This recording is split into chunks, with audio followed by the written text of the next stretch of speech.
Hello, and welcome to the value of everything. So, I would like to continue on from a fairly popular podcast I did a little while ago, namely, let me just get out of this little parking spot, namely, Property Bubble, which was about real estate and the credit bubble and everything else, which did attract a number of viewers. It was fairly well received. So, and that was pretty much a fairly, well, it's one of those ones which I've been sort of keenly interested on over the years, probably since 2004, and I was just sort of rambling on all my thoughts. There was really no show notes or anything that I put together. It was just a complete ramble, but it was fairly, it's my number one podcast, and I put the least effort into, which I guess if you could sort of class that, I probably had been studying it over a number of years, but for the point of the actual podcast itself, I had put no effort in. But yeah, it seemed to be well received. So, and I guess it may have been something to do with the fact that obviously there is a keen amount of interest in it, and there's probably a little bit of a gulf of knowledge, and there's a lot of fog, and there is incredible amounts of people that are going around with their certain motives,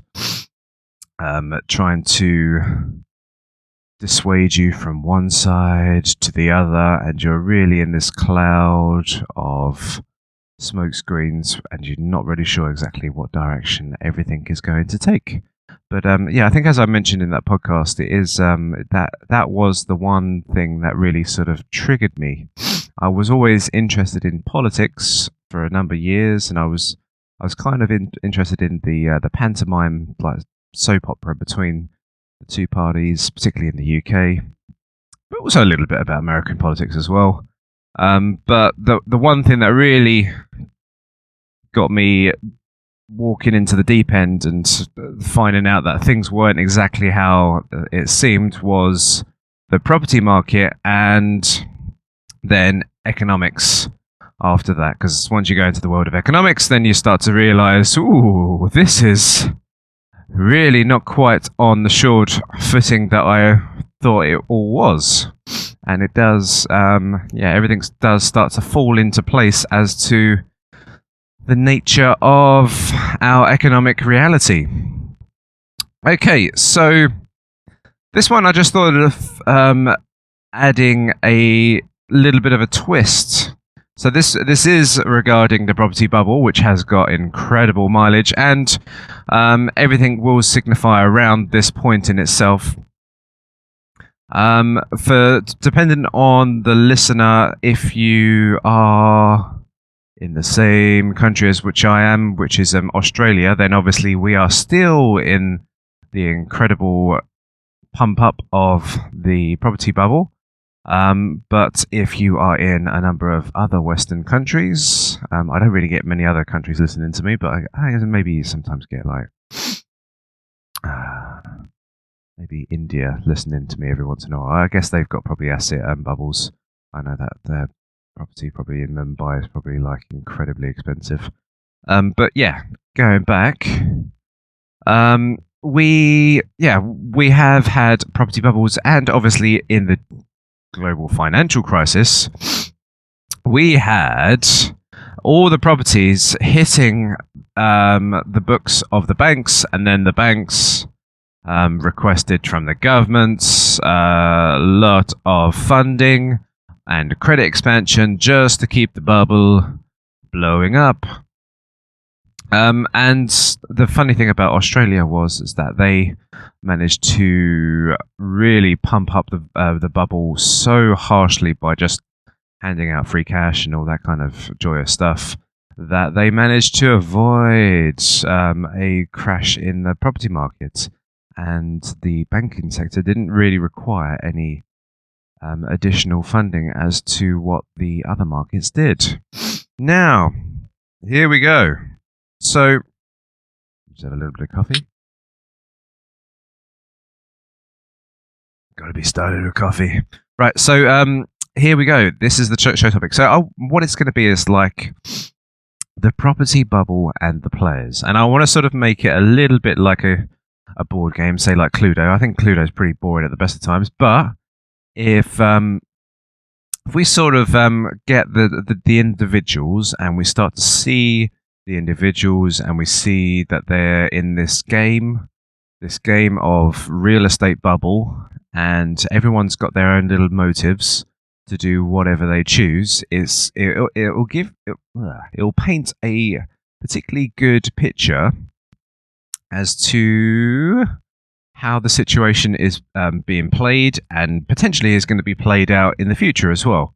So, I think there's incredible value to learn particularly certain people's perspectives as we are fueling the credit bubble. And obviously the credit bubble was very significant. This credit bubble is really the problem, one of the biggest problems with the governments and corporatocracies, which is the governments and the corporations working hand in hand to create a massive asset misallocation of resources, where the people or the power of the people are just getting very diffused, and really the vote is becoming more and more less popular over time. So this is really explaining the entire picture of how the Western economies are failing, and really failing to deliver to their people, and failing to actually produce goods or efficiencies which are improving the economic welfare for all. This is really sort of underpinning all the problems as to why we are becoming a failure.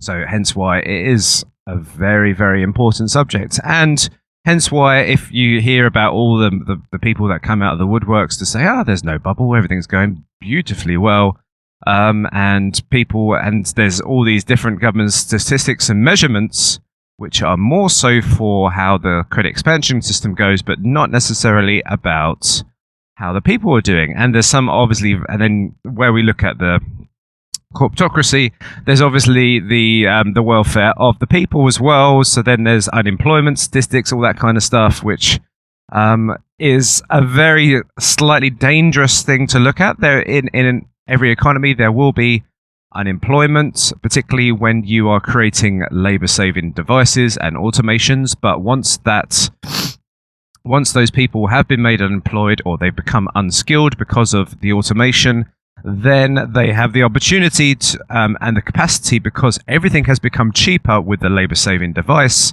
for them to return to another skilled environment where they can produce something else. And everyone goes, oh, well, nobody can be computer programmers. There is a lot of human skills out there which computers cannot perform, such as sales and other tasks. But we don't even really know all the automations that could be produced in the world. What really could be left over for the humans to do. There's this theory that we're going to be completely redundant and there's nothing more that we can do, but that is a load of toffee. We could think of that in the same sense as when there was farm machinery that came into the system, when there was the Industrial Revolution, when there's the technical age. Everybody seems to overestimate what the capacity of computers or machines can do, and they do not understand the full potential of humankind. And we understand our empathy, the way that we think of how other humans think, is really the key driver of how we become successful in the future, because then we understand what other people want more so than anybody else, and we can produce more products, or we can produce services to other people, which a programmed computer really is going to find it fairly tricky, because he doesn't really know how feel what we are. So that's just a little bit of an explanation as to the situations of where we are right now.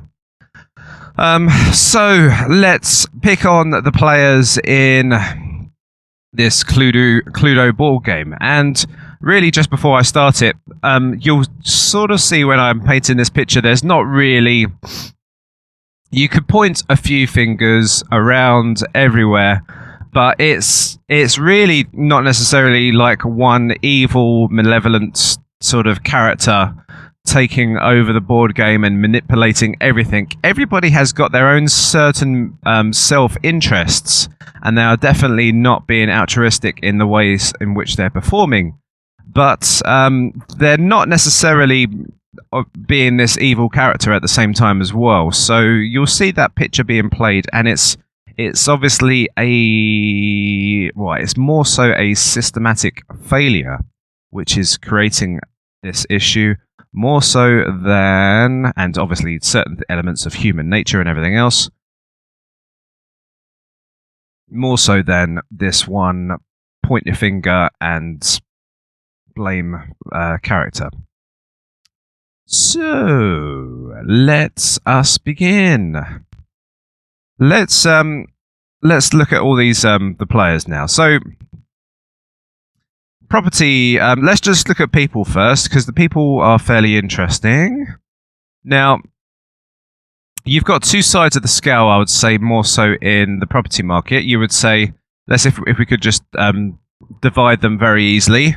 So we have the people that own property or are inside the property bubble, and then we also have the people that are outside of the property bubble. That's probably the simplest way of putting it.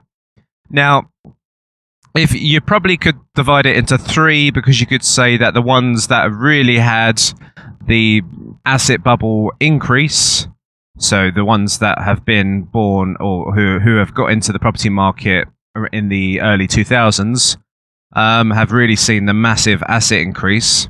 The ones who have got in the end of 2000 probably haven't seen too much of an asset increase. So you could probably class them as a different category of just people that have just joined the market out of desperation. And then you've got the ones who are outside. But yeah, it's usually you could sort of class it as two sects, and I'll just sects, and you could mark it as these two little areas. So let's start with the people that have got on board first. So these people have purchased the property. They probably purchased the property at a time when the house market was probably quite reasonable. So on average, it would be about 3 to 4, maybe 5 at a push times the average earnings when they got on board to the property market. Maybe interest rates were at a reasonable rate as well, so they would have probably had to had a fairly decent chunk of a deposit to go down to the bank to get out this large mortgage. But when they had made this purchase, they had realized that their asset has increased quite rapidly over time, and they see in the newspapers that their asset's worth more so and more so, and it's been incredibly great for them. So what that's done is that's given people this, I guess you could say it's this slightly false sense of wealth, whereby on paper they feel extremely wealthy. Also, they've got this inner investment into the property market, because now that they have had this increased amount of wealth that has improved over time, now they're sitting on this nest egg, which potentially could enable them to retire on. They've got a number of issues, very nice things that have occurred for them, which would be like they can sort of take out a chunk of the equity of the house and now go on holidays and certainly realize certain dreams that they may have not had before. They have got an incredible amount of, let's say, the word power. And when we say the word power, also you've got to think in the perspective also of the situation of, let's say that they've got some kids. Now their kids have really got not too much of a great chance of getting onto this property market because of the asset increase of the actual increase of size of this asset bubble. So now, not only are they incredibly powerful on paper, on wealth paper, but they also have this incredible wealth in terms of the children are still staying at home with them. These children don't really leave, and way into their 20s now, maybe even later than that. And they still mark an incredible amount of, let's say, power over the family in terms of their stance. So obviously, if they've been very, very good to everybody, and obviously they've kept them in the same house, then everything's been going quite cushy. Now, if they've been quite horrible to them, but they're still keeping them as some kind of like prisoner in the same house, then that could also backfire to them. So that's just little reflection. This could be quite relevant at this point in the future. So there's that perspective which has occurred. Now, let's just go to the other side with regards to the child who is in this house. So they really weren't looking into the property market until the mid-2000s, maybe a little bit later, and thought, this is getting a bit too bubbly. I think I'll keep out of it. Or maybe even so that they can't really get into the job market. Now, another important factor is obviously these people that were who have owned this property for quite some time. They've got their jobs. They've got fairly stable jobs. They've been in this reliable job for quite some time. They wouldn't have probably got the job or the mortgage if they wouldn't have had a fairly reliable job in the first place. So they probably, let's assume that they have still got this fairly reliable job. On the other hand, you've got their kids who really have been training very hard, or maybe they really can't think of how to train because everything seems so hard as to get into the job market. Everything has become more and more complicated. Everything is becoming more and more redundant. Everything's becoming more, let's say, automated. And really, there's just some really crappy little self-destroying jobs working in call centers or debt recovery. Who knows what crappy jobs for the youth are left out there for the semi-unskilled. Also, the education system has really still become more so of a failure as time progresses.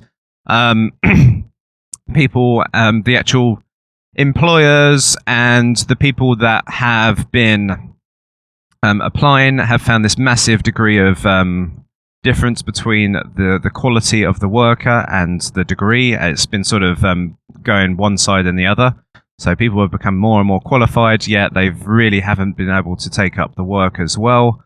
But also, as the fact, because there is an increased amount of youth unemployment, they have been able to cream the best of the best. So, yeah, I think we will go into the businessman and the employer in a sec, because that is an important factor in the whole scheme of things. But from the perspective of this kid who cannot get into the property market, is fairly worrying. There's really a lot of waste which is occurring. There's a waste of potential from that child. There is a waste of ability. There's a waste in terms that child really cannot commit as much to a marriage or a family, so they potentially are having later children or whatever else that is occurring. So there is a waste, a plenty of waste that which is occurring. They potentially could have purchased assets if there was a proper property bubble deflation.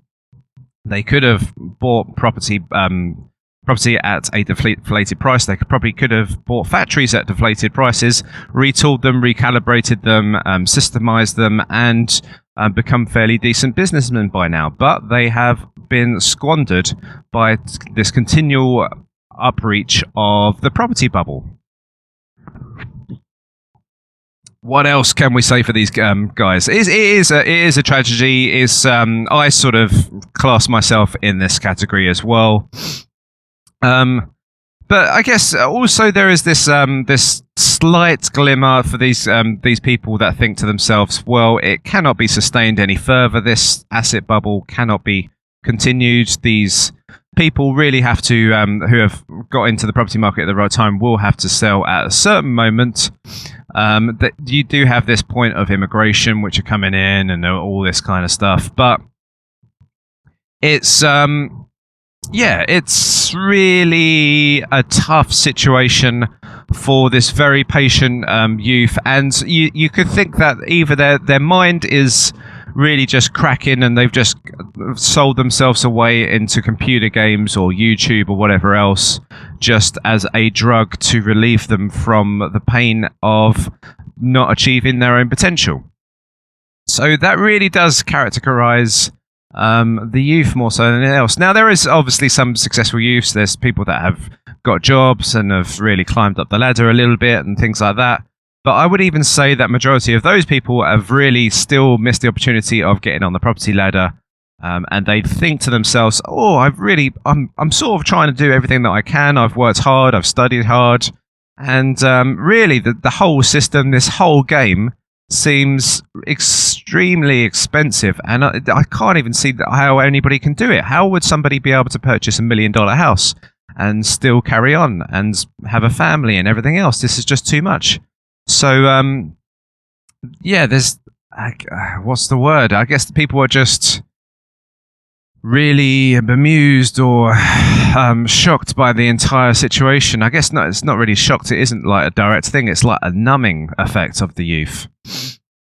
So, yeah, that really paints a picture. Now, I'm going to just cut into a couple of the other people just before I forget the idea. So that's one of the areas. Now, you've got the employer. Let's go into the employer as well. So any sort of business owner who is in the market. Let's just. I want to tie this into the financial crisis as well. So majority of businesses have been doing incredibly well over the years leading up until the financial crisis.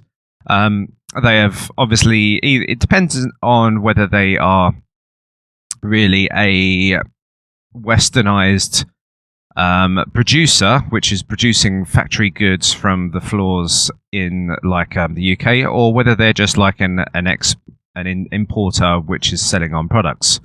So if they're factory good workers, they're finding it very hard to compete against Chinese produce and stuff like that, and that might put them out of business, but that is still a beneficial effect on the country as a whole, because if somebody can produce the products for cheaper, then they have more money in their pocket to spend it on a different resource area, which can make another area flourish. That potentially has really made the financial service industry blossom quite rapidly.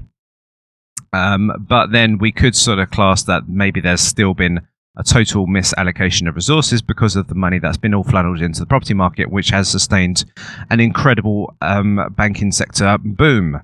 So obviously, when I start to say the business owner, I'm really going across a number of businesses here, because some businesses climb and some businesses go down. Now, I guess in the retail world, leading up to the financial crisis, everything was going pretty well. Everything was booming. All the shops were clicking on the registers. And then we had a certain issue in terms of, a couple of things. In the advent of like internet purchases, so everything has been going a little bit more so not to a high street model, but to a mail delivery model. Particularly if it's any goods that you don't need to sort of try on or anything like that, or sample. The next one would be, once after the financial crisis, I guess the retail environment has become incredibly worse and worse. People have found that they have less and less money to purchase with because of the employment situation. This also, obviously, if the property market in certain Western countries have found that on paper that their assets have been absolutely smashed to pieces, so you find that where you would have these property owners thinking they had a lot of money, going out to the shops and all that kind of stuff because their net wealth was worth like millions or multi-millions. Now that their assets have been completely smashed to smithereens, people are sort of recroaching their spending, and that has a knock-on effect onto the retail economy. So that's one of the major sectors. I did brush upon a little bit about the manufacturing sectors. Now, manufacturing, obviously, if they're a major corporate company, they probably would have started to think about the cost of the very expensive Western currency, and then decided to factory or produce goods into China or to move the model over to China. So if they had done that outsourcing process, then they would have found that their company would have been immensely profitable. If they would have been an internal company, they probably would have had one benefit of probably fairly good qualified staff, yet they would have still found them fairly expensive in comparison to their overseas staff as well. So that's sort of the manufacturing sector, which has been obviously obliterated over time in comparison to the advent of China becoming really the workshop of the world. Next up, you have the service industry, which I did lightly touch upon there as well. Now, the service industry, in terms of all the business owners and everything else, have done incredible. Now, you could say to a certain extent that the service industry has been the place where everything has picked up the slack.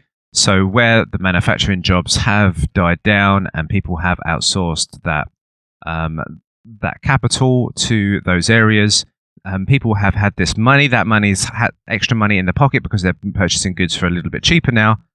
They've had all this money swishing around, and where has it gone to? They've really allocated all that swishing cheap money from buying all these cheap goods. Now they can throw it all into the property market. And here comes all the financial service industries, which have been employing and beefing up the staffing levels in that sense instead. So, up until the financial crisis, the real estate industry have been doing incredibly well. The banking sector has done incredibly well. The insurance industries have been doing incredibly well. Every single one of those have been being probably the biggest employers. And I'm using this model more so for, let's say, the UK. But this does sort of apply to most places in America as well. America obviously was the tool factory of the world, as was Britain at one point. But now it's allocated all its resources out, and the model has moved on to more of a service-based industry. Now, we could say with America that there is obviously the Silicon Valley, and they have gone into a service industry which is fairly on the side of production and efficiencies, which has been incredibly more beneficial than in comparison to the way in which money moves.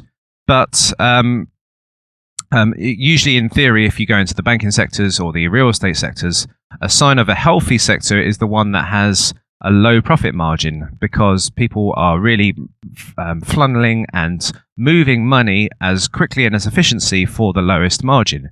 And so that's a good sign for the economy when there's a low amount of profit being made. But when there's an incredibly high amount of money being made, there's either a asset bubble allocation which is going in, or there is obviously a lot of backhanders which is going on between governments and corporations to funnel in a lot of money into their systems. So you could say that on one side you do have this incredible expansion in certain Western economies of the efficient, high-tech, internet-based economies, which have done incredibly well and probably have increased the lifestyle. What's the word? Not lifestyle. The living standards of all. But then on the other side, we have had this incredible pump up of the service financial sectors, which really have been a great employer, but not really a really great improver of the living standards for all. So that's why we haven't really seen many groundbreaking improvements in sort of manufacturing or anything else really. It's more so anything else that you could see is probably the high-tech industries. They're the only ones that really seem to be innovating. And general things like cars or planes. I know there has been changes and there's been some incredible things that have changed, but like an absolute revolution of bringing a new invention like a new car or an aeroplane or something like that hasn't really happened in an incredible way, like other than sort of like in the times where there has been sort of like the Henry Fords and things like that who have come along. It's only really been happening in the internet and the sort of the high technology sort of areas. So, and that is classed because they have got the freest markets more so than the highly regulated markets. So yeah, so that is certainly a good picture of how the businesses have been rolling over the years. You could see that their motive, certainly they've got different motives. A lot of it is to do with how the government has sort of laid out the system for them. So if you could say that the manufacturing industry really just thinks, okay, well, the labor force is highly expensive here. It's not so much in China. And I can set up my factory there. They're going to obviously seek value wherever they can. So they've just done whatever's necessary to provide the best margin for their businesses. The retail environment, obviously, I think they're just they're more so a reactionary sort of group. Obviously, they try to work out trends and see what sells and things like that. But they are fairly up in the hands of the gods of the economy as to how they function. But particularly if everything's going incredibly well and there's massive asset bubbles which are occurring, they seem to do fairly well in that situation. But when there is the asset bubbles deflating, they do incredibly poorly as well. So I would say that they're more of a reactionary class of company or business. The service industry, and I'll sort of cross that between the financial service industry and sort of like the internet high tech industries. So the service industry has done incredibly well, and let's say there has been.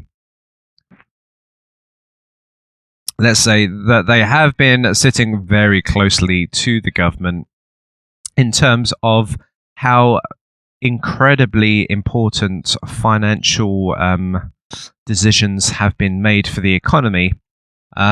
It's you could think of like how a lot of things have been happening over time, and how some of the incredible things that have occurred, particularly when you had the financial crisis.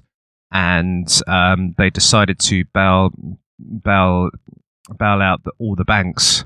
When if you are a true free market country, you accept that there is business failures.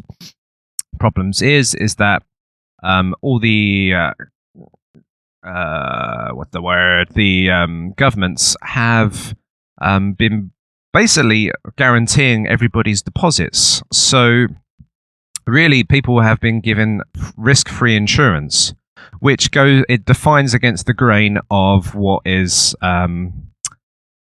of finance itself. You cannot get risk-free insurance for all your deposits in the banks. So therefore, they've had to be slightly forced to either insure and pay off everybody's deposits for all the incredible banking failure that would have occurred, or they would have recroached that and let people's assets just collapse. Number of different things, but yeah, basically during the global financial crisis when that happened, and George Bush came in and he bailed it out all the banks and everything else, and all the other countries did. Really, if they were a true free market guy, they would have said, unfortunately, this is we have had a massive asset bubble. It was happening on my watch, but I didn't really realize it was happening. It is time for business failure to happen here now, but there will be a good buying opportunity in a year's time when everything resets again. That's really the way in which the system should have worked. However, there would have been an incredible amount of problems, obviously, in the moment. The welfare class, the elderly, everybody would have got smashed to pieces, and it would have been an incredible headache for the governments and everything else to deal with in comparison to just increase the money supply and impoverish people over a long time in a stagflation sort of system that we have now. Really, we could have had more so the antidote or the pain in the moment of all of this problems that we've accumulated over time, but instead we've decided to have this gradual drip of this toxin which is occurring over this time. So let's go on to another little issue as well. So let's look at the foreigner, because the foreigner is going to be is fairly interesting. I would say the foreigner it gets an incredible amount of media spotlight, and probably it's not really that warranted, but there is obviously certain important things which are occurring here at the same time. Every single one of these things does have the hand of the government touching it as well. So just be very wary of this. Not maybe very directly, but certainly indirectly in terms of taxes and incentives which are occurring in the system, which make people do certain things. So let's look at the foreigner. So we're looking at, say, okay, so we're the Western countries or whatever we are. Sorry if you're not from a Western country, but let's just explain it from this perspective. There's Western countries, and then there's the foreign countries. So there's these other countries which are fairly poor in comparison to the living standards of the Western countries. Now, obviously, there is a mass load of immigration which has been occurring over the years. And really, because of the expansionist system, Western countries really need to expand their population to keep the gross domestic product moving on to pay the promises of the future. If you increase the population, that does increase the economy of the future to pay off the debts of what has been promised. You can see that obviously having an open policy to these things have happened in all of these Western countries. Also, depending on the political persuasion of what country you are, if you are a more left-wing, sort of socialist type of country, you're more so prone to employing, or not employing, but letting in people of poorer immigration backgrounds, because you know that they're going to be a little bit more socially inclined to have the benefit system to support them, so that they're going to increase your voting bloc. So there has been certain political motivations to increase immigration. If you said to an average Western person, would you like to increase the population of your nation so that you'll have very busy... Well, let's just say, would you like to increase the population of your nation? A lot of them would say, no, thank you. I would really like to either just sustain it at this level, maybe a tiny increase, or maybe just a tiny decrease. But I find the roads and the traffic incredibly bad. I find the hospitals a bit packed. I really would like a little less people and a little less of a rat race occurring in my environment. But obviously that doesn't go with what most people want. It's really to do more so about the credit expansion system and increasing the economy. Everything really boils down to money more so than everything else, and the vote does have a big connection to money itself. So everything does come down to the instant gratification system more so than anything else, more than ideologies or anything, and all those kind of theories of the mind.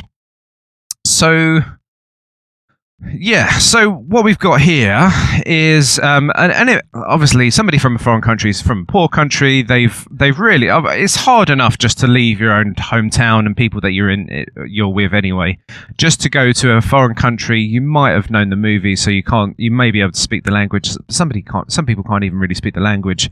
They've really thrown themselves into the deep end to go to the Western country just for a better standard of living. Maybe they've had some hardships. Maybe they've done bad to their country in the past, and they're just trying to escape prosecution. A lot of the immigrations which enter into the countries have fled from prosecution. Maybe because they are just a bad person anyway. You never really know. They could claim that they are a freedom fighter or whatever else they are, but they are these things. So obviously there is a lot of ambiguity in terms of an economic immigrant. Obviously, there is legitimate immigration which is occurring, but it's all legitimized by what the policies are set in the country as a whole. There is fairly good theory out there to say that it's far better to have somebody that can socially connect with your society, because there is a certain element of trust which occurs. So if you get a Westerner going to another Western country, then they probably have got a little bit more of a better chance to assimilate to that country, because it knows fairly most of the customs and the ways, than somebody from the third world going to that country, because generally they do start to sect off into their own little community, and they don't really interact with the outside. And then there is obviously, when you have a social distance, there is a certain amount of distrust which occurs. So for social cohesion, if that's one of the things that wants to be proclaimed by a government, it doesn't really help too much to have immigration from non-Western countries. So yeah, over time, people have found that people are getting a little bit more isolated, and there is a little less social cohesion. Now, always to say, obviously, after one generation of immigration and being in schooling and learning the accent and the customs and everything else, a person does assimilate to that culture. But obviously, sometimes it can be fairly difficult for some people. Now, I'm not broadening the brush of every single person in the world from a third world country cannot come to a Western country, but some people will find it easier than others. I'm sure that certain Western people going to another Western country could find it incredibly hard, whereas somebody from a third world country could find it incredibly easy. But I think it probably, more so than anything else, probably boils down to the virtues that somebody possesses more so than anything else. Virtues and customs as well. So obviously, certain people know that there's certain customs that happen in every world, so that you're not to upset other people. But I would say virtues would probably be a little bit more of an overdriving factor. Now, if people from maybe a third world country are all about themselves, then they might have an incredible amount of issues in the first place. So it's a weird little thing about immigration. Obviously, you do start to go on the terms, and it's a bit of a dangerous road of what shall we say, racism. But it's fairly important. Whether the people that have lived there for some time, they speak the local language, they know all the customs, they are fairly well assimilated to the society that they live in, have got a good chance of prospects of flourishing in the future. Whereas if they have a certain level of isolation, then you do have a lot more distrust which occurs, and that can be incredibly problematic to a government in the future. But it doesn't necessarily it's not really highlighted or seen at first. So yeah, I think that's just sort of paints a picture of immigration over time, particularly more so for the Western countries. I guess the poor countries have been populating more so and more so over time. There has been obviously this incredible flourishment of wealth which has occurred in India and China, from a foreign perspective, and other countries and other side countries from probably more around the Asian regions, which have come accustomed to a lot more wealth over the years. But there has been immigration which has been occurring to the Western countries, which has probably not helped social cohesion, and has built a little bit more distrust, I guess. Maybe it's unfounded distrust, but it does definitely affect the states as a whole. And you get people like Donald Trump, who says that he wants to, he's taken a very hard stance now against Mexicans, and he classes Muslims the same, and things like that. So you get this pendulum swing from one side to the other, in terms of radical views. And you can see now how it can be fairly dangerous. Obviously, when you have economic hardship, people can start pointing the fingers at certain races and certain people for the ills which have occurred in their society. And it may not even be anything to do with them, say how the Jews were persecuted in Germany. So this it is an important factor, and it does have the potential to play out in the future, particularly how media does portray this story. It can change over time, and I guess you could say from an immigrant's perspective, they're just a little bit of a piggy in the middle. They're just trying to really seek a better life for themselves, They're not really trying to cause too much of a fuss. They're trying to just get by. Maybe they just really just want to come to a different country, earn a bit of money, and live their own lives and just keep themselves to themselves. But yet, these Westerners really want this big cohesive society, and they're just saying, "Why aren't you assimilating to us? You're just isolating yourself in your own little community, whatever." But yeah, you can see that sort of thing occurring. Okay, so we've looked at like the foreigner. Obviously, if you're not from the Western country, we're foreigners to you as well. So it depends on what perspective you're taking, but it's important from a Western perspective of what is going on. We have gone from the foreigner. We have got a couple of big players still, which I haven't really gone into to an extent too much yet. Let me just think if there's anybody else before I delve in. Let me think. I mean, I'll just lightly brush upon one thing. Obviously, I mentioned the two things, the people that are the property owners and the people that are the non-property owners. You have also this new thing. In the past, it always used to be called the landlord or anything like that, but now you have this thing called the property investor, who has really sort of shined in. They have, over time, just thought that they are the best guys at or girls at buying a property, painting it over, and then selling it for a higher price, and thinking that by doing a nice paint job on a house can make you 50,000 in a year. It's and thought this is this game of life is that simple. It's and then obviously they found that it's a little bit harder as time progresses, and they're holding on to their property investment over time. It's interesting how there's tons and tons of property investors in this world, and there's from the very, very big players to the small mama and papa investors as well. So they're a very decent player, which has occurred, and yeah, they're going to be definitely more so on the side of pumping up the bubble. And they are probably, they're part of the system. They are definitely an incredible part of the system, which has increased the asset allocation.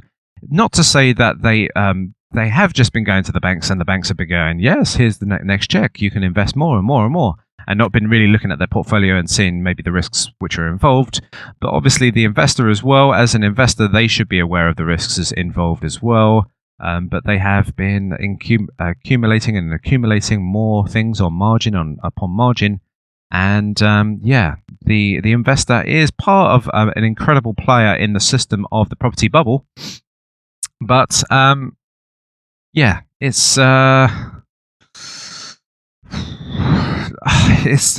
they're really encroached in the system, and I think they're probably really sort of I think if you could think of anybody more so than anybody else, they are probably the most dogmatized people in terms of the propaganda which has gone out about this property bubble.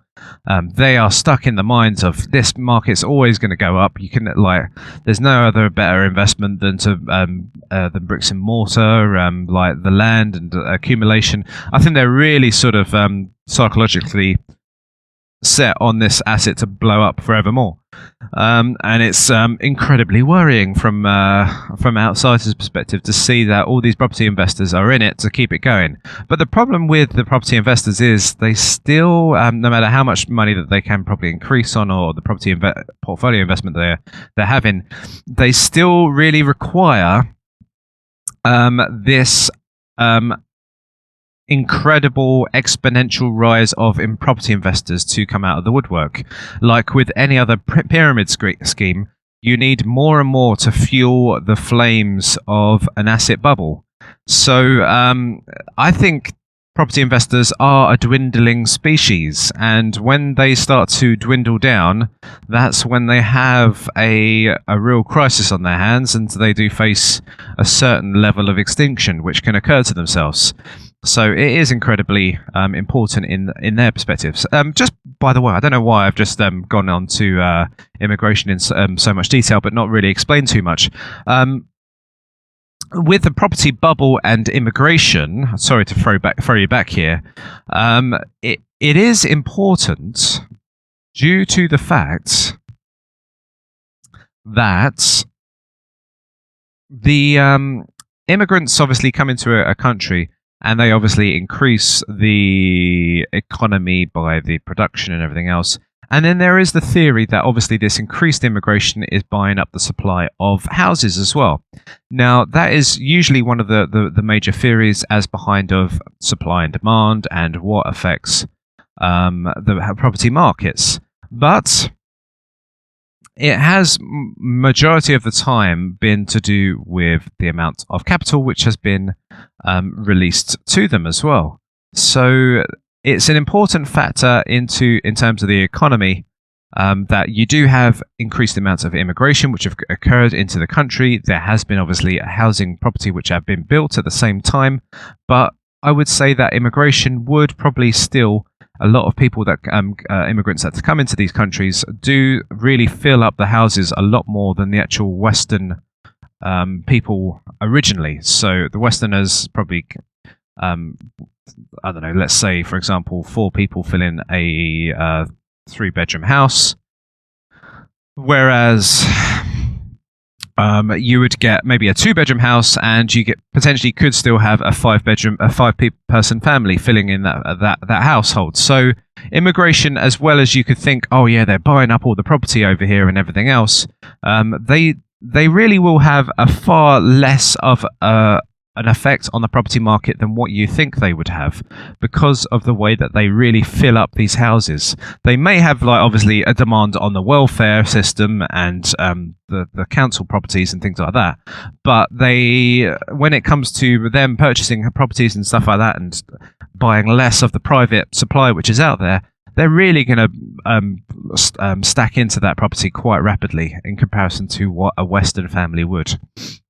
So there's just some thoughts there just to apply to that factor. So where I was talking about social cohesion and things like that, there is definitely effects on that. People start to think, okay, well, this country is being lesser of a country that I sort of I really want to be in. I want to go be with more people that are more philosophically minded, or whatever else I want to be with. And people decide to immigrate out of that country. But yeah, regardless of that point, you will have immigrations which occur, but it is not one of those big determining factors. It's not like all of these immigrations from these third world countries can buy up these big 3-bedroom houses with the white picket fences. It doesn't really occur that way. Okay, so we've done immigration, we've done the immigrants or the foreigners, we've done the property investors, we've done the two sides of the people, the owners and the non-owners. Real estate agents. Shall we do those? So they always wear some very flashy suits and have some very flashy hair, which I'm very jealous of. So real estate agents have done incredibly well over the time, and it's all due to the massive asset bubble allocation which has been occurring. I guess they have been a fairly profitable business over time. There has been, obviously, when there was economic crisis in the past, a lot of them do fold, but they take a margin on the sales and even the rental. So if you can think of when there is more trade and there's more of a bubble increase at the same time, so there's been a rapid amount of property investors and trade at the same time. So obviously, property investors and real estate agents really love each other. Well, I guess probably the investors probably don't like the real estate agents as much as what the real estate agents love the investors, but they really are working hand in hand with each other to pump up the market. So they do have the same sort of motives in that sense. So if you do ever listen to an article from them both, they are obviously always coming from the viewpoint of this market's going incredibly well. We need to, you need to think about getting some resources together and get involved in the market, because you are going to get priced out at some point in time, and you don't want to be the last one standing there with egg on your face. So yeah, they've done incredibly well. There's been a definite amount of expansionism which is occurring. If you go down to any high street, you will see that one of the most prominent companies on any high street will be those real estate agencies. They do have some very flashy retail space probably the best retail space. They're probably of the normal mama and papa high streets. They probably have got all the Apple stores of Apple store sort of locations of a normal high street. So they have been doing incredibly well over the years. And they are part of the fueling of the flame of real estate. Now, usually, I guess, if you could say that there was a very good market and there's a good asset allocation, just as I mentioned with the banking industry, then you would have real estate agents working with very tight margins. They probably wouldn't be wearing all these very flashy suits and be able to afford all this very flashy hair product. Really would be in the business of trying to allocate the resource or the land or the property as quickly and as efficiently with the least amount of margin from one side to the other in a hyper-competitive market. Now, because there's been such a massive increase in the property bubble, it's not really been about margin and how low the real estate agents have been performing, but who can expose their property to the largest audience and sell it very well. Not really just this sort of direct trading, which probably more so should be occurring in terms of land and property. So there's been this mass sailing, and being a real estate agent, if you're fairly good at sales, I probably would say that's a fairly good over the last few years, that would have been an incredibly good business to work with. I guess it's kind of stressful working on sales, but it would have been fairly profitable for you over the time. And I would probably say that there's a lot of real estate agents that are property investors at the same time. I think they probably wear both hats. So, yeah, there's... these guys have done incredibly well. They're still doing incredibly well in some certain areas. And you could always think that they're going to get some very hard situations that they're going to be standing in the future with certain property investors or even whole families standing there crying while their property gets foreclosed, or I guess the property investor really just runs away at that point, and it's really the bank's job to do that sort of thing. But maybe they're forced to sell in a auction, so maybe they might be, rather than this environment of greed and heightened sort of excitement. Now it's going to potentially be an environment of depression and bleakness, and really seeing the nasty side of humans when they are selling these properties, and there's people that are really stressed and they're thinking, "Oh my God, I've put this property on the market for how many years now, and I can't sell it." And then the real estate agent says, "Oh, you're going to have to lower it a little bit more. I won't be able to sell it." And I could think that environment for that real estate agent is going to get incredibly worse over time. I can't think it's going to get better.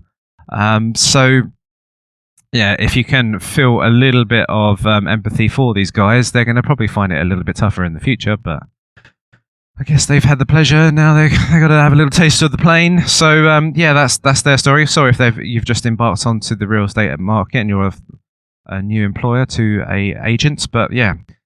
That's probably one of the situations that's going to happen. They are obviously part of the fueling of the flame. They still will be, even when the market is going incredibly bad. They will be saying, maybe now's the time to get involved into the market. So, yeah, just be watching their calls. Okay. I think I need to go into this one because this one's fairly important. The media. The media is an important player in the property markets. You've got to think as well, when you look at particularly the weekend supplements and things like that of a newspaper, the newspapers have incredible funding from real estate agents. If you think of, they usually have a gigantic pamphlet of property which is for sale inside these newspapers. So you can see that there is a direct money motivation as to from the actual advertiser. So your real estate agent obviously is saying, right, okay, I really want to go big on this advertisement. I don't want to just put a couple of pictures in the back of your newspaper. I want to actually put a supplement inside your newspaper. Imagine how expensive that is to do. So they are, and they want to use your distribution as a service to the targeted audience, depending on what type of newspaper they are.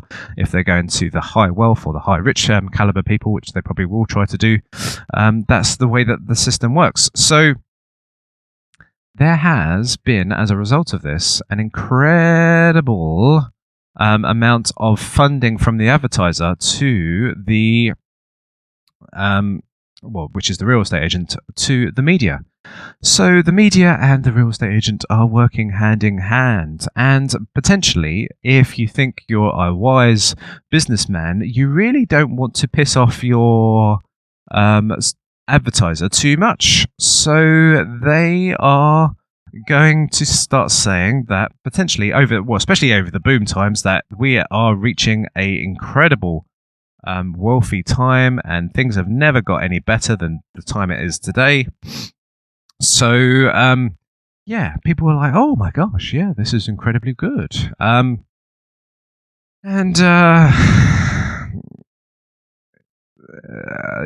media has obviously been putting out incredible articles over the time. I remember sitting on a train into London once, and they said, like, the newspaper says, like, the property market is booming and things like this. This really sort of like incredible news articles, which do have a massive effect.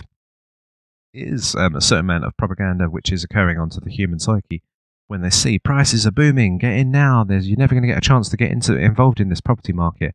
And there's property market stories. There is obviously there's channels on TV where people revamp houses, and you get these families that have revamped houses, and they've got these kids, and they're realizing their dreams on the TV. So there's a massive channeling of this dream which is being piped into people about how you can obtain your dream of owning this amazing property, revamp it, and have it for yourself. And then the newspapers are saying this market's booming and everything's going so swimmingly. There's all this media hype which has been fueling the flames of the bubble, and obviously the media will go into the very sort of scratchy surface of it's all supply and demand. There's not enough supply into the market, and the demand is so high for all these properties. Maybe the blame is immigration. There's too much immigration. It's all of the very sort of the very like instant view of how a reader would see it, but not about all the hidden perspective which can occur.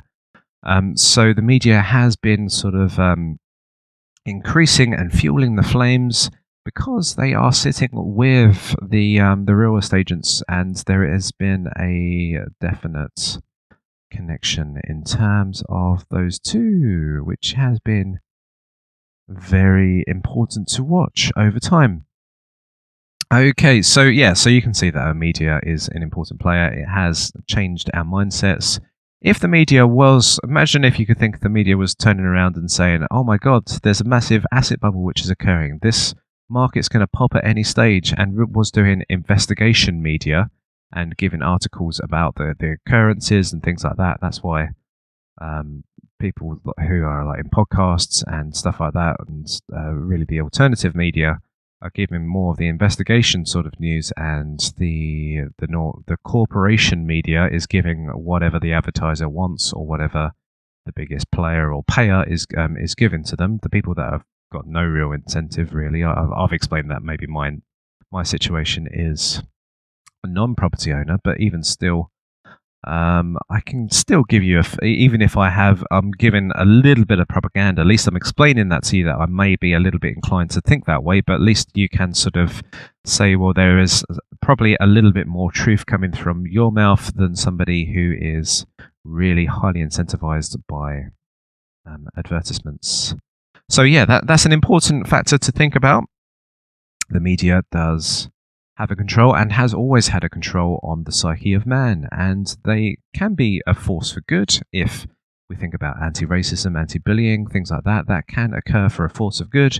But then also, we do have certain things of feeding a frenzy, tulip fevers, things like that, which can occur, which can fuel the flames, and media can be very complicit in this nature.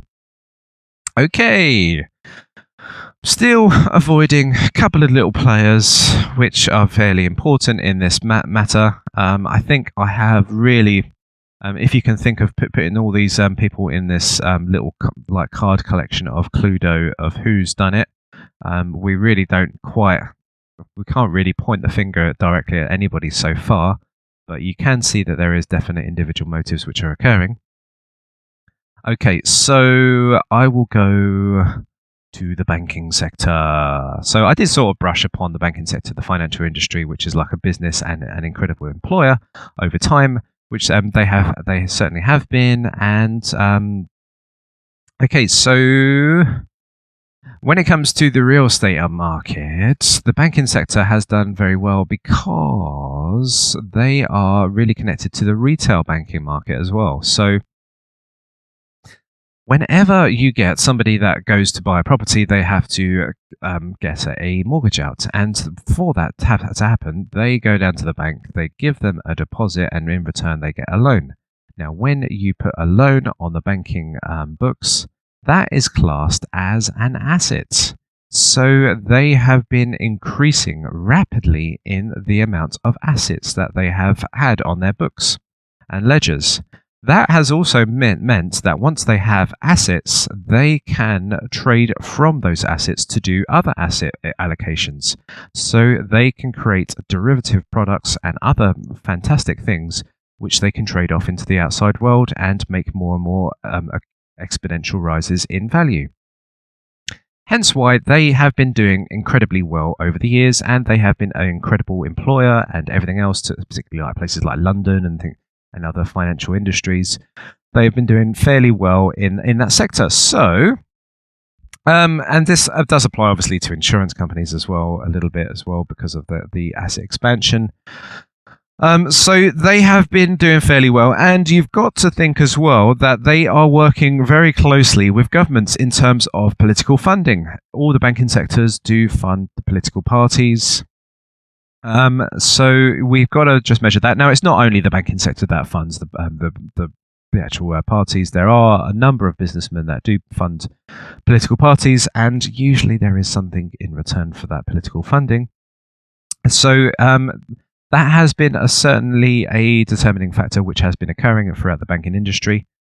And yeah, you got to just think, okay, these are bankers. These people are just trying to work with profits, and they're trying to earn money, aren't they? Really, it's not like they're just trying to be these malevolent monopoly characters or anything like that. And you could say that there's a lot of just like back office people that are working these very menial tasks, which are really not these big players in the entire system. So it's an interesting industry. It's massive in terms of how it's become from the early years to what it is today. And there is a certain issue in terms of how regulations are being passed so that the small banks are not really entering into the market.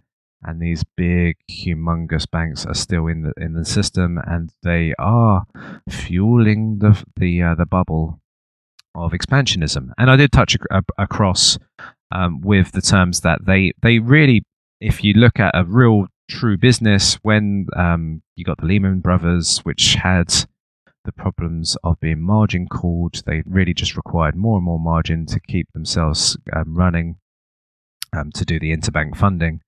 Then that should have really been happening on a domino effect across all of the banks, because basically the assets on their books weren't really worth what they were valuing it at, and therefore there was being a massive margin call on based upon them to require actual liquidity, which was actually cash or depositors' cash, to keep them in the market and keep them trading.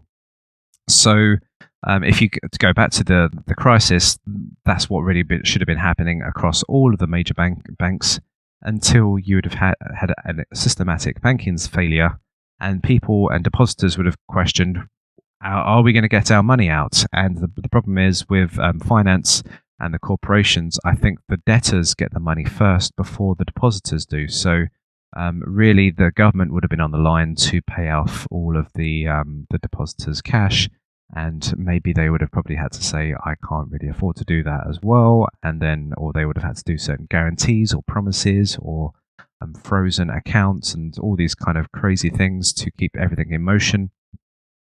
There is obviously regulators as well, which I think I will just touch upon that as well. I'm more of a proponent of self-regulation, but we can start to point the finger at the regulators as well. So, yeah, that's the banking sector, and obviously you can see that there is a lot of nuances which have occurred with the banking sector. They have got their fingers in a lot of pies, and they really, if you think of what a good bank is, a bank is very prudent. The most successful banks over time have been the most prudent banks that haven't been as risky as the other ones, and they have weathered the storms compared to the other ones, whereas the other ones who have really been very frivolous with their money and really given out risky loans to risky people, they have always gone under in comparison to the ones which haven't. And if you can think of it, where they're working with the governments, they are getting a situation where they can gamble risk-free, and when there is an issue, they can be bailed out. So it is a very problematic situation which has occurred. Okay, so you've got the regulators next, which I guess is another little area which there's so many characters which are playing out in the system. It's unbelievable who comes out of the woodwork next. So the regulators come along. They should be overseeing what is happening in the system, and obviously, if you can think that the banking sector has got these incredible assets which are coming onto their books, and then they are turning them into these very sophisticated products, they're amalgamating them or just joining them all up, and then turning them into these massive collateralized debt obligations and things like that onto their books, which the regulators really are not quite seeing, but they're seeing that there's some incredible growth occurring. They're not quite sure to understand exactly what is occurring here, but it seems like everything is working in motion. And they're just letting the system continue because there is not really too much of an incentive, because the government, who is really the regulator or funds the regulating body of the financial industry, is receiving incredible amount of taxes from the financial industry, who have been really profiting incredibly well from the asset allocation Ponzi scheme which has been occurring, or the sort of, it's a slight Ponzi scheme, you could say, because there is being really not an increase of living standards, but there has been an increase of a asset bubble. So you have got this situation occurring, and the regulators are really probably not being given the correct funds to look into why there is this incredible amount of money. I guess, if one man like me can work out what's going on, I guess there's some people that out there that can probably work it out in these regulators, but they're probably being funneled into looking into these very like misdemeanor jobs of individuals, but not looking at the entire big picture of the system itself. Maybe have been a few people in regulating businesses which have been whistleblowers, but they have been silenced and things like that because of the amount of profits which are being generated by the banking system as a whole, and nobody really wants to put an end to that kind of thing. While there's money being poured into politicians and bankers' pockets, why would you really want to stop the party? And obviously, like the property investors and everybody else, why would you want to stop the party? So you could say to a certain extent the regulators have been hushed. It has usually come down to a few good men who have blown the whistle and said, right, this is all wrong, we need to really raise this issue. And there has been certain economists and whistleblowers and people that have stood up, but really they haven't been listened to too much, and really the media hasn't really picked up their articles because of how the connections are going between their advertisers and everything else. So it's been incredibly problematic in those terms. So I don't know. I feel slightly sorry for regulators in total, but I think they are part of the blame as well. They are really designed to be the control measure of the problems which have occurred. Really they haven't been kicking in. And now I need to go over to another one as well, which connects to the regulators, which is the central banking system. Oh my great goodness gosh. So I did touch upon like retail banking and investment banking, which drips all the money down. But obviously the central banking system, which has been sort of sectored off from the government itself to control interest rates and control money supply. So the central banks are fairly important, but you do have a situation where they have noticed that the economies, obviously, everything's been doing incredibly well over time. And I remember all the central banks have been sort of saluting themselves as to being the best that there's ever been. They've really achieved that point in time, which they've never achieved before, and they've just really sort of worked out the entire financial system. And we are going to go on this exponential rise forevermore. But then, obviously, when the property market started to crash and implode on itself, then the banking sector, the central banks had to kick in again. Now, really, their service that they should have been providing is using this counterbalance measure. So when they see that there is a bubble in the market, they can lift the interest rates to counteract the bubble which is occurring. Now, the problem is that they were using consumer price index ratings, which didn't include the most important asset, which was real estate.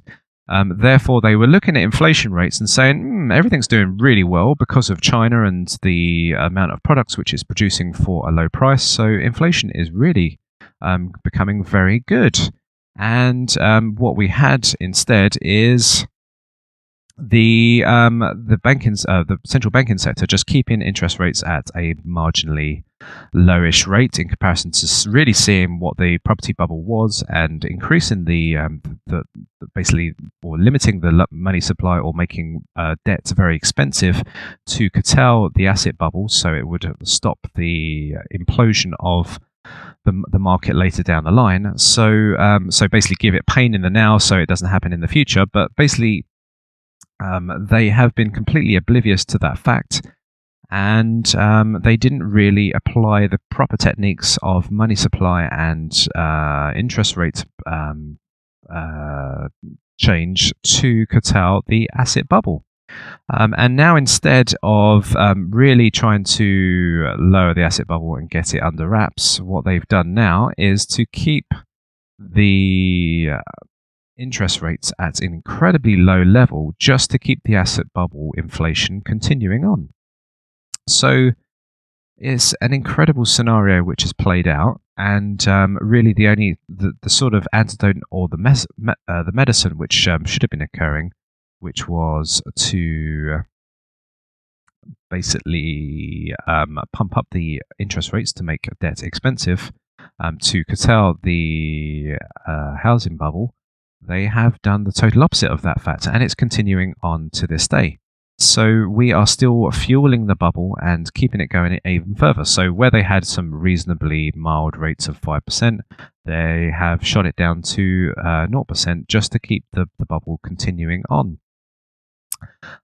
So yeah, it's what can you say really about the interest, the central banking system? Now, the next thing as well is that they have been involved in quantitative easing as well, which basically is a method of keeping interest rates low. So you're buying the government's debt by printing money into existence, and that has been keeping the interest rates low in the system, and that's enabling them to give out low interest rates as well, and that's been funneling down into the financial industries. So all the service and the business sectors and the corporations have been having this beautiful low cheap credit which has been going down the system through low interest rates and quantitative easing, but hasn't really funneled out into the mass populace. People are not really receiving this wealth, and it's really only just helping out the property investors more so and more so. So they're just finding that they can still accumulate more and more of an asset bubble by getting cheap loans out to buy more and more houses. So it's still fueling the system of asset bubbles, and it's problematic. Where you have the banking sectors just not really resolving the problem, which was their purpose in the first place, but are really just trying to use this medicine. Now, there is this theory that if they can increase the money supply so much that you're going to reduce the debts that they can pay it off in taxes in the future. So I think this is the time in which I'm going to go over to the government side, and this is probably the government's tactic. So the government obviously has been getting supplied by political funding. That's really what's paying off their campaigns, and they're getting this money from certain corporations, which is helping out on their certain decision making and passing certain regulations and rules, which is helping out the corporations. So yeah, it has been problematic in terms of the governments of how that is being funded. In terms of what they've been doing now is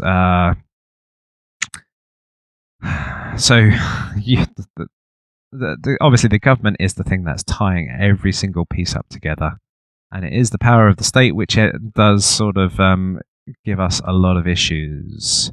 So so the central banking system obviously is more so, I know obviously the Fed isn't, but is more so to do with the government entity.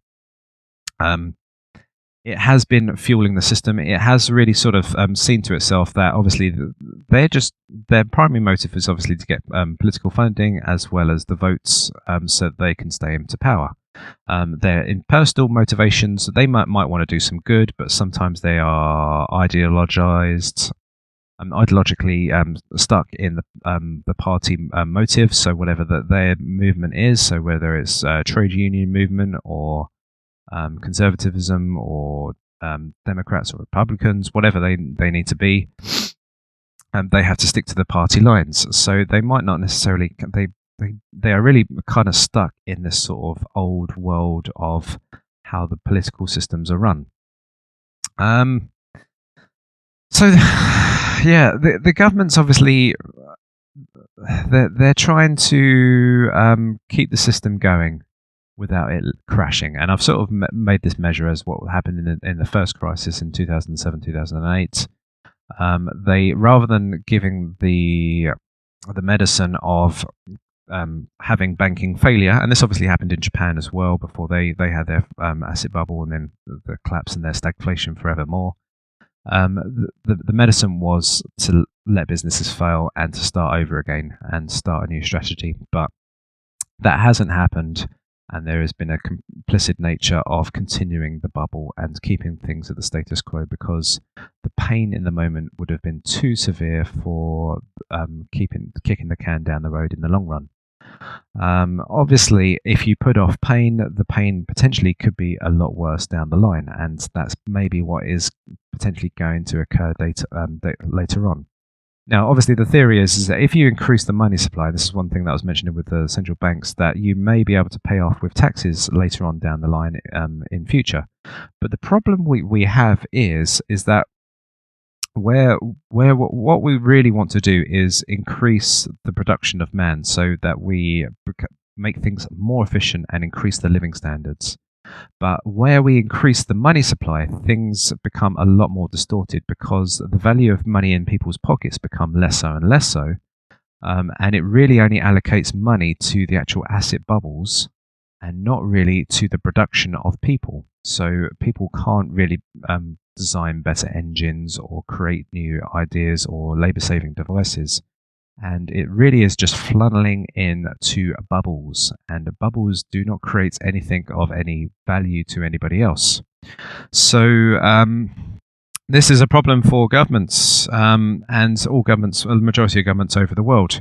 So they're stuck in this tailspin of increasing money supply and hoping that the taxes can pay it off in the future, but without actually increasing the efficiency or increasing the free market and giving a low taxation system to actually creating wealth or wealth generators or people that can improve living standards and make efficiencies and savings. We are in this tailspin of really destroying the wealth and increasing bubbles and making more distortions in the way in which we process our money. And this is why it's so important to understand the value of everything and not really be in the value of meeting pleasure in the moment, but giving ourselves pleasure in the long run.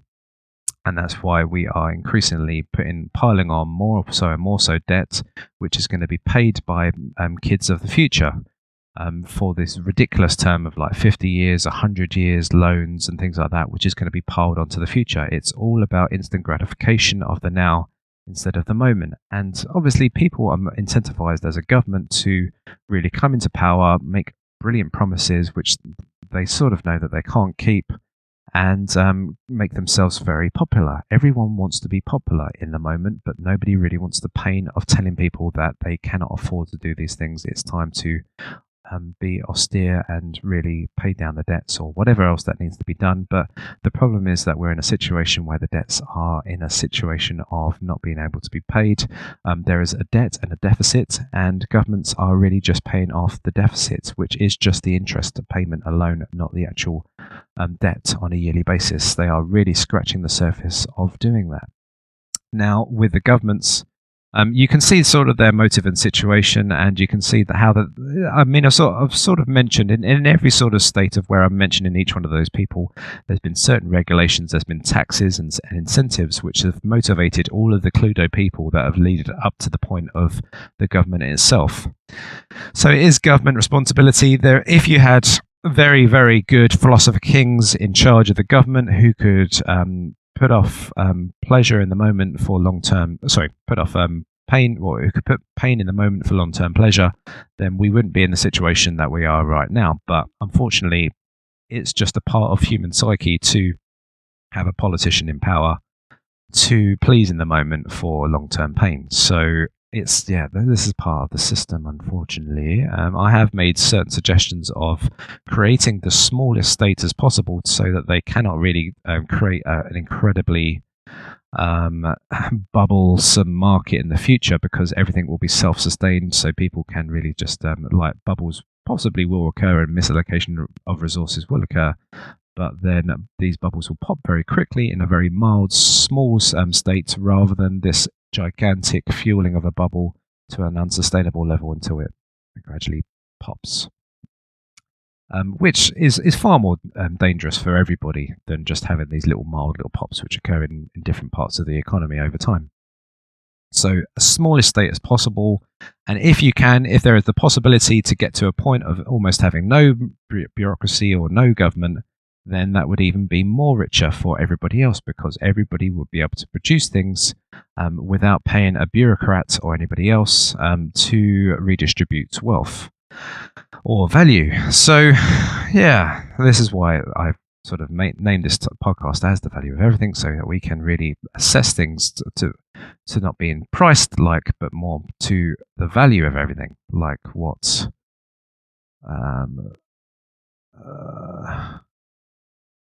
sorry, I forgot his name. And I've named this bloody thing after his saying. Oscar Wilde, sorry. Yeah, so after Oscar Wilde said. So, yeah. Let's just think about these things. It's really important just how the entire system works. I can't be quite sure exactly how everything's going to play out in the future, but if I could predict anything, I think everybody's going to try and do the same move again, just to fuel the bubble even further. There is the certain factor of black swan events which can occur in the system all over the place, which we're seeing in China, which have been dealing with their own bubbles in terms of really spending. The governments have been spending their money because they're in a dire situation of the economy not expanding anymore, and that would have given them a lot of problems in the equity market, which is the stocks and shares and everything else, imploding, as well as the properties. So they have had a massive spending or infrastructure spending, which has increased another bubble, but they're getting to the point of which they can't sustain that much longer. So everything's getting to a fairly unsustainable status. So I can't really sort of describe as to which area is going to be the black swan event and what is going to occur, but I have given you all the players in the game, all the Cluedo pieces, and all their sort of motivations and where their stances are, and you can see that it is an incredible picture of people just really living in moments and not seeing and taking a big perspective on the entire game and the entire system. which is the most important thing. And really, when it comes down to it, if we had one or a few good players who could stand up and be virtuous and say time for pain in the now and we'll get pleasure in the future, then this whole system or this whole game could have been entirely different. And we would have, rather than been playing this whodunit game, we would be really sort of telling a story of a hero, which would have been a lot better. So thank you very much for your time. If you can think of any other ideas or suggestions as to who are the players, who are the motives in this game of the Property Bubble, I will be very happy and welcoming to hear it. Thank you very much for your time as well. This is quite a long podcast. And I'll be back for more.